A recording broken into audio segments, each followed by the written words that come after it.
Olá, mais uma vez aqui estamos com o nosso programa Os Gideões, convidando você a estudar conosco a Palavra de Deus, convidando você a deixar o seu coração aberto, permitir que o Espírito Santo lhe fale e estar preparado para as coisas que hão de acontecer. Nos nossos últimos programas temos conversado sobre um personagem que terá uma influência mundial. Esse personagem é o Anticristo, aceito pelos judeus como seu Messias. Vamos ver figuras no Antigo Testamento que nos mostram este personagem. Figuras do Antigo Testamento relacionadas ao Anticristo. Deixe seu coração aberto e aprenda a Palavra de Deus. O programa Os Gideões já começou.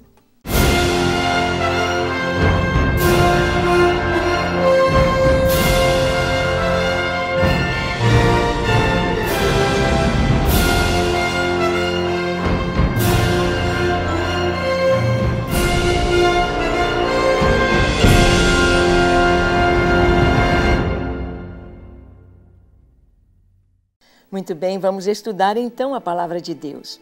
Vamos ver uma das primeiras figuras do Anticristo nas Escrituras é Caim. Caim.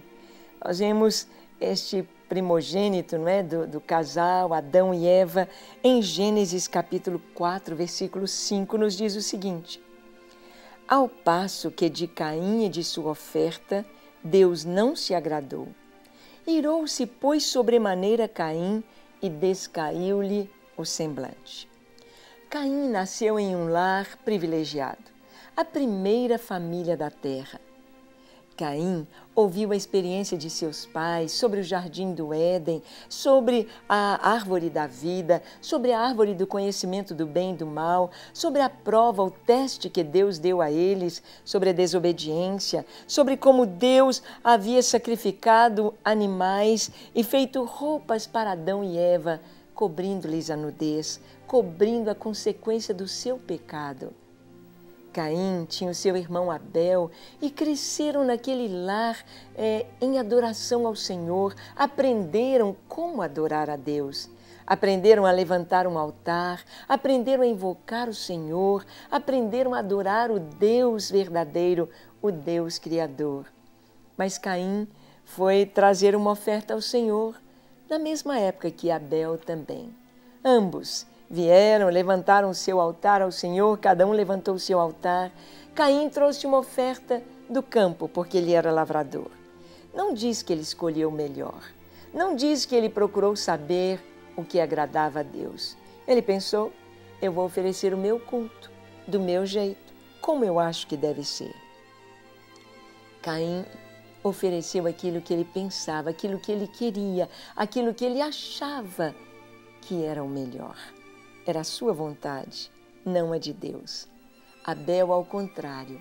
Abel levanta o altar, escolhe no meio do seu rebanho, pois ele era pastor de ovelhas, ele escolhe o melhor, a primícia, a melhor ovelha. Aquela ovelha, podemos dizer assim, que é prêmio nos leilões, é prêmio, a primeira, o melhor. Aquela ovelha ou aquele carneiro campeão, o melhor para o Senhor. E ele o sacrifica, recolhe o seu sangue e oferece em holocausto ao Senhor. E Deus se agrada da oferta de Abel, ao passo que da oferta de Caim, Deus não se agradou. Não sei como isso foi manifestado, se a fumaça de Abel subiu e a fumaça de Caim não subiu aos céus. Não sabemos como houve esse entendimento que Deus aceitou a oferta de Abel e não aceitou a de Caim. Mas ambos souberam que Deus aceitou a de Abel. E Caim ficou com a cara fechada, amarrada. Ele começou a maquinar pensamentos de inveja, de morte a seu irmão. A maldade estava no coração de Caim. Caim é o primeiro assassino, é o primeiro homem perverso que as Escrituras nos revelam. Ele se levanta e mata o próprio irmão, por inveja, o próprio irmão. Então Caim, ele é um tipo do Anticristo, porque Cristo, o ungido de Deus, o Messias, é cheio do amor de Deus, e é cheio da presença de Deus, e é cheio do Espírito Santo, e faz a vontade de Deus.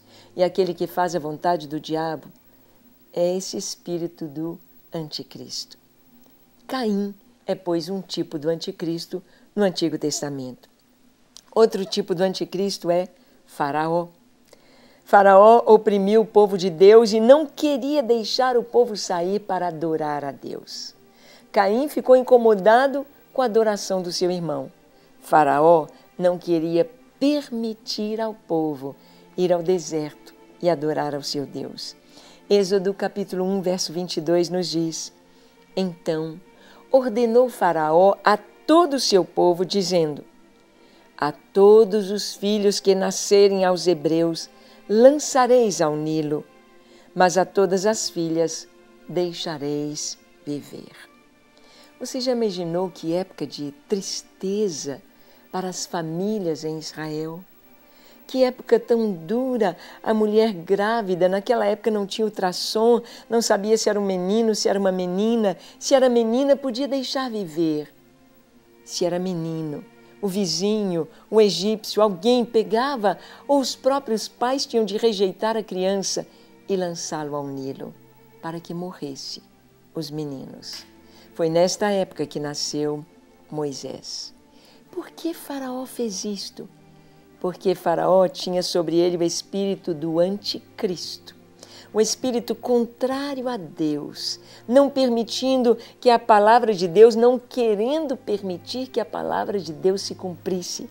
Era o tempo de nascer o libertador, era o tempo em que o povo de Israel haveria de ver aquela geração que seria liberta do Egito, indo para Canaã. Então, Satanás queria abortar os planos de Deus, como se pudesse. Nós sabemos que Deus pode frustrar e frustra os planos do inimigo. Nós sabemos que o anticristo vai ter muito poder, vai matar muitos cristãos, vai matar muita gente de Deus, vai destruir, vai ter um governo terrível de opressão e de horror. Mas ele será morto com a espada que sai da boca de Jesus. Ele será destruído. E tudo que a palavra de Deus nos diz até hoje se cumpriu. Deus disse para o seu povo: vocês sairão do Egito. Mesmo que Faraó tentasse impedir, matando os meninos da época de Moisés, Deus preserva Moisés. E é tão interessante a gente ver o senso de humor do nosso Deus. Deus faz com que a princesa, a filha do Faraó, preserve a vida do libertador de Israel. Preserve a vida de Moisés, o livre da sentença naquele tempo. Deus, ele tem senso de humor. Nós vemos então que Faraó, neste afã de destruir o povo de Israel, de impedir que o libertador levasse o povo do Egito, ele é um modelo, é um tipo do anticristo. Outro tipo do anticristo no Antigo Testamento é Amã. Amã tentou destruir o povo de Deus na época do Império Medo-Persa. Sim, quando o rei Assuero governava sobre 127 províncias, sobre o povo de Israel, então Amã era o segundo no reino e ele baixa um decreto, uma ordem, para que todos os judeus fossem mortos em determinado dia, que foi tirado com sortes, com dados. Vamos ver Esther capítulo 3. Todo o capítulo nos conta essa história. Aliás, todo o livro de Esther.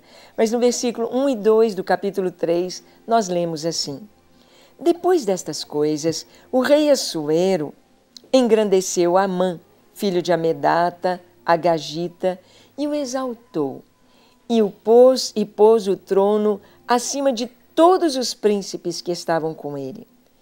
Todos os servos do rei, que estavam à porta do rei, se inclinavam e se prostravam perante Amã, porque assim tinha ordenado o rei a respeito dele. Mordecai, porém, não se inclinava nem se prostrava. Amã então fica furioso, fica sabendo que Mordecai é judeu E ele não se contenta em matar apenas Mordecai ou Mardoqueu, são duas transliterações do nome hebraico, mas ele quer matar a todo o povo, quer destruir todo o povo de Israel. Este é o intento do anticristo, destruir. Nós vamos ver que no final da grande tribulação, todas as nações da terra, todas, preste atenção, serão convocadas para destruir Israel. Todas virão contra Israel, virão a Jerusalém, virão ao vale de Jezreel, ao vale de Saron, ao vale de Ramegiddo, ou a batalha do Armagedon. Todas as nações para destruir Israel, em uma última tentativa de tentar sair da sua condenação do lago que arde com enxofre e fogo, que é o destino de Satanás. O anticristo é como Amã, tentando destruir o povo de Deus. Ele vai fazer uma perseguição louca e terrível contra tudo que se chama Deus, contra todos aqueles que amam a Deus ou servem ao Senhor. Vai ser uma perseguição terrível. Amã é esse tipo, mas nós vimos a história de Amã, como Deus destruiu, como Deus rompeu, como Deus tirou o poder dele, como Deus exaltou Mardoqueu, como Deus livrou o seu povo, como Deus trouxe o seu povo de volta a Jerusalém. Assim será no final dos tempos. O anticristo, esse déspota terrível que vai fazer tanta maldade em todo o mundo, que vai dizimar a população do mundo com guerra, com fome, com coisas terríveis, perseguição atroz e terrível em todas as nações. Ele será julgado pelo Senhor e ele terá o seu poder tirado pelo Senhor e ele será aniquilado. Amã, Faraó, Caim são tipos do anticristo no Antigo Testamento. Mas graças a Deus, que o nosso Deus é sempre vitorioso. E é preciso que você esteja sempre com Ele, do seu lado. Para isto, vamos orar, entregando sua vida ao Senhor, para ter paz e segurança no que vem sobre a terra. Feche seus olhos, curve sua fronte e ore comigo dizendo assim: Senhor, eu me entrego a Ti nesta hora. Sei que sem Ti nada sou, nada posso. Confio em Ti e me entrego em Tuas mãos para fazer a Tua vontade. Perdoa os meus pecados, lava o meu coração, purifica-me de toda iniquidade. Eu quero Te obedecer e andar na verdade. Toma minha vida em Tuas mãos e ensina-me o Teu querer, ó Senhor. Pai, oramos também pelas pessoas que estão nos assistindo e estão passando por momentos tão difíceis, de luto, de dor, de enfermidade, de opressão. Ó Deus, envia a Tua resposta, liberta os oprimidos, cura os enfermos, liberta os cativos, levanta aqueles que estão abatidos e traz a Tua bênção, e traz o Teu conforto, e traz o Teu suprimento para aqueles que Te pedem nesta hora. Abençoamos a cada um com Teu shalom, a Tua paz, em nome de Jesus. Amém, amém e amém. Graças a Deus. Tome posse das bênçãos do Senhor e esteja com Cristo até a vinda dEle. E nos despedimos de você, esperando estar juntos no nosso próximo programa, se Deus nos permitir. Até lá!